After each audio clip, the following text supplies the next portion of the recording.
Hey there, and welcome back to GenXGrownUp. I'm George, and this is Bit by Bit. Up today, 8-Bit Do is back at it again with some new gaming accessories. An iconic horror franchise gets a brand new video game, and I found an interview for one of my favorite game developers of all time. All that, just a little bit more here next on Bit by Bit.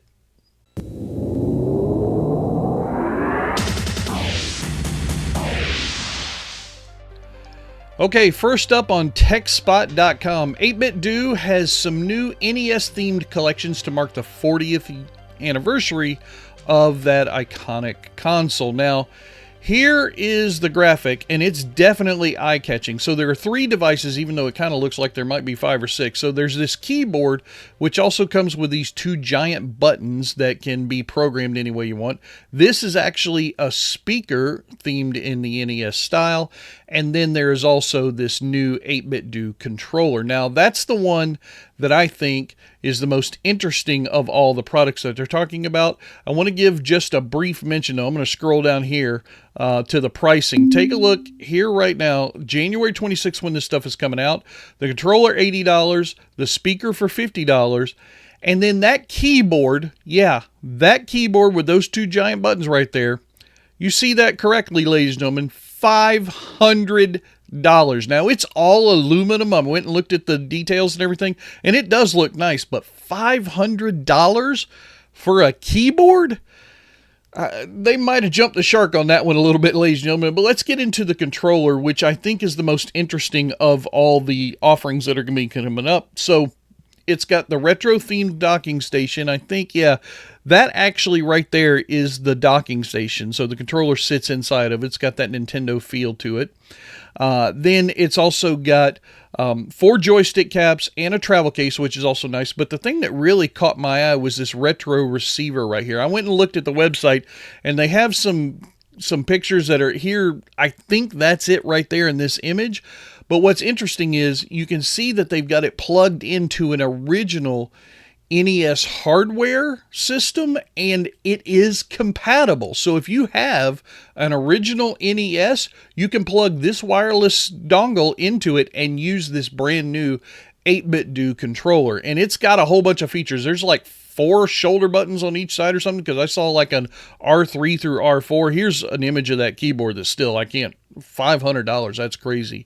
But if you're out for some new gaming tech and you maybe need a new joystick, I'd take a serious look at this one because it is beautiful.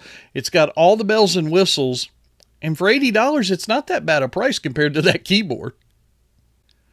Okay, from our friends over at PCGamer.com, the same company who tried to put out a Friday the 13th game a little while ago that didn't go anywhere, now they're coming back with Halloween. And this one looks more than just a little bit interesting to me because there's a video right down here, the first look and release date. Now, this thing came out last month in September, but I wanted to wait until it got a little closer to Halloween before I showed this to you because it is very cool. So in this new game, apparently, you're going to be able to take one of 2 tracks. It's a multiplayer system right here. In multiplayer, definitely seems to work same way as Friday the 13th.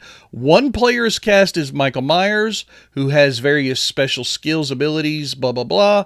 The other 4 are town residents who run around trying to raise the alarm, find weapons and tools that can be used to delay Myers, and survive Halloween until the night is over. Now, I think that really cool thing, one of the abilities that he has, let's see, the shape jump ability. So I watched this trailer, and you definitely need to go check it out. And this trailer is showing PlayStation Play, which is really cool, but everything goes gray and all the people around you are slowed down, and Michael Myers can move fast, and then your play comes back to normal, and it's like to the other people, you just appeared in a new spot, much like Michael Myers would have in the movies, right? Like every time you turned a corner, he was there hiding in the bushes, and then you look away and he'd be gone. That's what this ability is trying to simulate. And I, for one, am looking forward to it. The company is, where is it? I saw it here somewhere. Yeah, Ilphonic. I'm very much looking forward to this game that they're putting out. I can't wait to get a hold of a copy of it myself. But yeah, if you're a Halloween fan, this should be right up your alley. All right, just a quick bit here from GamesRadar.com. Some people have saved an NES and an SNES game from being destroyed forever. So right down here, they've officially acquired the rights and preserved the unreleased games from Equilibrium, one called Defectors for the NES and one called Warrior of Rome 3 for the Super Nintendo system. They go on to give a little bit more detail about Equilibrium and who they are. Apparently, it's very hard to find information on them. There was a 2006 article, which has a link right here. And then they go on to give a little bit about the games. The one that caught my eye mostly is Defectors because it's similar to Berserk, which is one of my favorite games of all time. You shoot small robots from a top-down perspective. Key feature here was 4-player multiplayer. That's the thing that caught my eye. Can you imagine Berserk but 4-player multiplayer? That would be pretty damn cool. Warrior of Rome 3 was also like, what was that? I think that was like an RTS. Yeah, it's an RTS title developed exclusively for the Sega Mega Drive Genesis by a company called Micronet. So anyway, some pretty cool stuff. I think this is a fun little article. I have a link for it down below in the description of this video as always.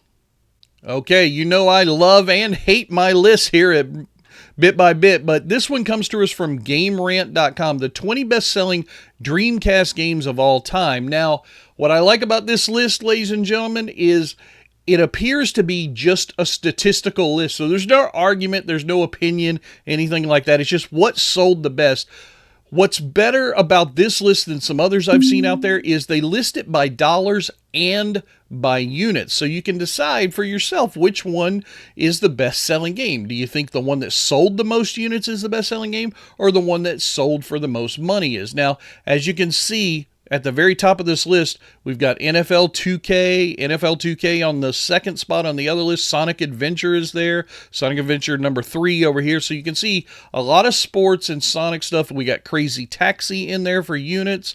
My Shenmue didn't get much love, but it did tie in position number 9 from both lists, which I found interesting. Ready to Rumble Boxing, that was another great game. Love that one. Soul Calibur, of course, that's super awesome. It's funny, these first 6, they kind of just trade positions depending upon the games, and then when you get down to 7, you start to see a lot of things that are on the same line. Tony Hawk's Pro Skater 2, Sonic Adventure 2, a lot of great games on this list. Man, I'm telling you, this makes me want to go get my Dreamcast, pull it out, and start playing some games.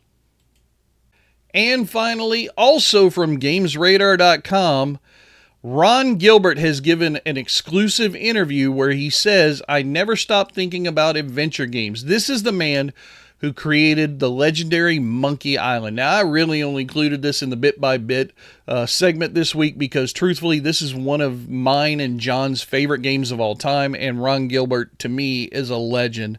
So he goes on just to talk a little bit about what he's been doing and why he never stops about games. This is a pretty long article. There's also a YouTube video that accompanies it where the article actually came from.